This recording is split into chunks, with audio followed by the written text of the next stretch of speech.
عليكم ورحمة الله وبركاته. اللهم صل وسلم وبارك على سيدنا محمد. وصفتنا النهارده هنعمل فراخ محشية رز بالخلطة والمكسرات بطريقة حلوة وسهلة وبسيطة وطعمها ان شاء الله خرافة، يعني تحفة. دول فرختين بتوعي، دي فراخ بلدي لكن انت عندك اي فراخ تستخدموها.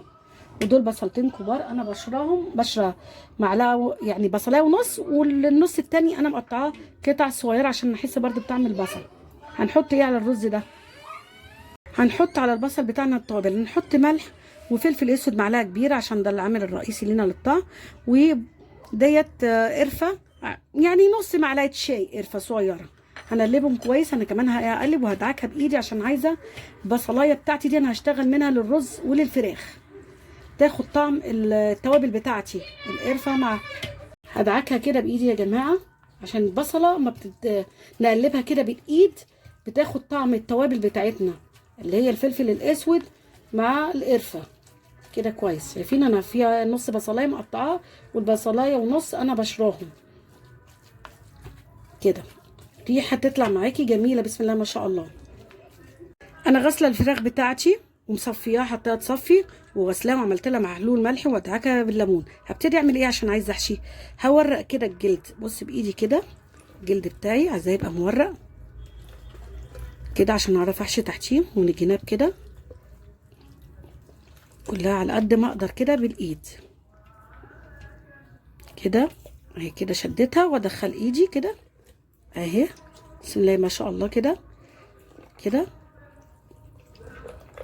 انا ابتدي يا جماعه هاخد من برتة البصل واحشي قبل الرز، احشي كده من جوه في كل حته. بصوا مرتة البصل دي بتخلي للفراخ طعمها خطير ومفيش اي زفاره، برغم ان احنا هنحشيها بس انا برضو بحشيها بالمرتة الاول كده كلها كده في كل حته. عشان كده انا عامله بصلتين كبار عشان البصل ده ورور استخداماته ايه. وبرده كده من فوق عشان برضو ايه مبقاش فيه اي زفاره خالص والطعم خطير. وهمسك برضو التانية من جوه شويه كده من جوه كده شايفين، هاجي برضو تحت الجلد في الجوانب في كله كده شويه بصل، بس هيفرق في طعم الفراخ، بديها طعم حلو بنكهها كده في كله. وابتدي بقى شويه كده اخدهم ادلك كده الفرخه من كل الجوانب بالبصل ده كده كده هينزل بالشوربه. وبرده من فوق وهناخد برده الفرخه التانية نعمل لها مساج كده ندلعها شويه كده، وهسيبهم بقى على جنب على ما اشتغل واعمل الرز بتاعنا تكون شربت البصل مرتة البصل بالتوابل بتاعتنا. هناخد بقى معلقه سمنه كده وحتى شويه زيت، معلقه سمنه تدي طعم حلو، خليها تسيح. شويه المكسرات بتوعي، اي مكسرات عندك دول شويه عين جمل على لوز على شويه سوداني، هديلهم بس تقليبه كده تشويحه واشيلهم تاني ياخدوا طعم السمنه واشيلهم تاني. يعني انا شميت ريحه المكسرات بتاعتنا خلاص كده انا هشيلها واصفيها. ناخد من البصل شويه كده دول كفايه، وخلي بقيه البصل اقول لكم هنعمل بيه ايه. ده اللي انا هشوحه عشان عايزاه ياخد يديني اللون البني بتاع الرز. انا كرملت البصله بتاعتي، بصوا انا غمقتها مش هيبان فيها لا محروقه ولا حاجه. طيب انا محضره معايا 3 كوبايات رز ومصفياهم وما فيهمش ميه. هنعمل ايه بقى؟ هننزل بالرز بتاعنا كده، شايفين الرز بتاعتي ناشفه ازاي عشان اقلبها مع البصله ديت كده. بقيه البصل اللي انا كنت شايلاها هنزل بقى بيها، يبقى انا عندي البصله اللي هتديني لون والبصلايه دي اللي هتديني طعم للرز حلو قوي. هنقلبهم بقى كده مع بعض. هنحط ورقتين لورا كده مع الرز وانا بقلبه. الكميه دي يا جماعه على قد الفراخ بتاعتي هيتبقى منها. احط شويه فلفل ملح تاني واشوف لو عايزه احط. والميه بتاعتي ميه انا غلياها اهي هنزل بيها يا دوبك تغطي الرز بتاعنا عشان الرز يبقى مفلفل معانا. بصوا يا جماعه اللون لسه حتى الميه ما غليتش. هحط برده معلقه دبس الرمان كده، معلقه صغيره كده بتدي له طعم حلو قوي. رز بالخلطه الرز بتاعي واسيبه بقى يستوي. دلوقتي هسويه 3/4 سوا اللي انا هحشي بيه الفراخ. بصوا يا جماعه انا الرز سبته لما اتشرب خالص، لسه ما قلبتوش ووطيت عليه النار اول ما اتشرب. طب انا معايا زيتون مخلي، شويه زيتون كده عندي ونعام في ميه، احطهم كده على الرز عشان ما يبقاش مالح، ما يبقاش فيه ملح. انتوا حابين حاجه يبقى خلاص هتقللوا الملح وتحطوه زي ما هو. وشويه المكسرات بتوعنا هنقلب كده. انا هقلب المكسرات مع الزيتون كده مع الرز بتاعنا واسيبهم بس يا دوب دقيقتين عشان هاخد احشي الرز اللي انا هحشيه، اللي انا قلت لكم 3/4 سوا. بصوا يا جماعه الرز بتاعنا بعد ما استوى بسم الله ما شاء الله، وشايفين اللون والجمال والحلاوه. وبقى احشي الفراخ بتاعتنا. الرز ده 3/4 سوا. احط الاول من جوه كده عشان اكمل سواها. بسم الله ما شاء الله اللهم بارك. والزيتون بيبقى طعمه خطير يا جماعه في الفراخ. برضو كده يا جماعه في الجوانب تحت الجلد كل حته في الفرخه احشوها كده، سمنوها كده بسم الله ما شاء الله.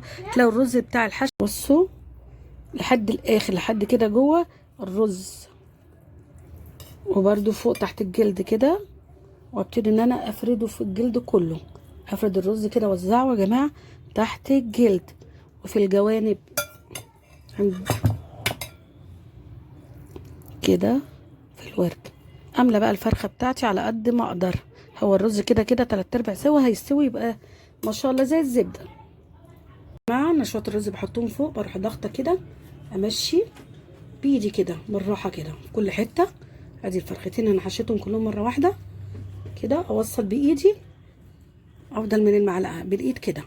ببتدي نكتف الفرخه بتاعتنا. اجيب ادي ناحيه من الرجل كده في فتحه اهي يا جماعه كده ادخلها، شايفين اهي اتكتفت. واجيب التانيه عكسها يعني تبقى تحتها كده اهي، واضغط عليها دي عكس الكاس. وابتدي اجيب كده خله للجزء عشان الرز بتاعي ما يطلعش. احاول ان انا اعملها كده في اللحم بتاعنا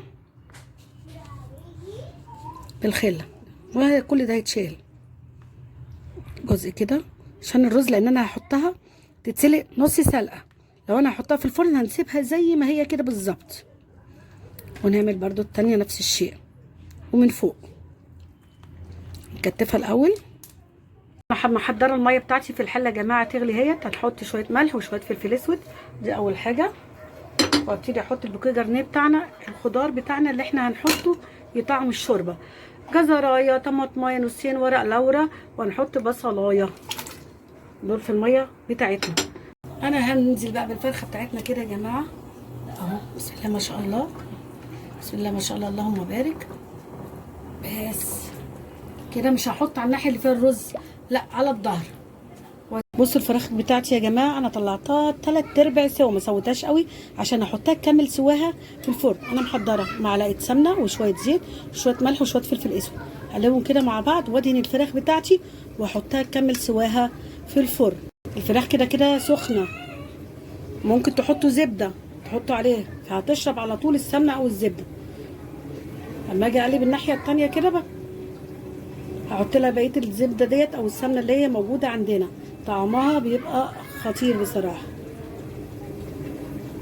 ده الشكل النهائي للرز المحشي بالخلطه يا جماعه. الرز المحشي بيه يا جماعه رز مصري مش رز بسمتي، بتحشي رز مصري. عايزه اوريكم الرز بقى من جوه بسم الله ما شاء الله. الرز اللي من جوه بيبقى ليه طعم كمان اطعم من ده. شوف ده طعمه جميل بس ده خطير لانه بيشارب طعم الفراخ والمكسرات. بسم الله ما شاء الله خطير. والرزه مستويه زي الزبده اكتر، نحطها 3/4 سوا. والرز حتى للرز من بره مفلفل وجميل ازاي، بجد خطير. ان شاء الله اللي يتفرج على الطريقه بتاعتي وتعجبه يدعمنا بلايك واشترك في القناه ويفعل الجرس عشان يوصل له جديد. كان معكم ساميه والسلام عليكم ورحمه الله وبركاته. اشوفكم في فيديو تاني باذن الله تعالى.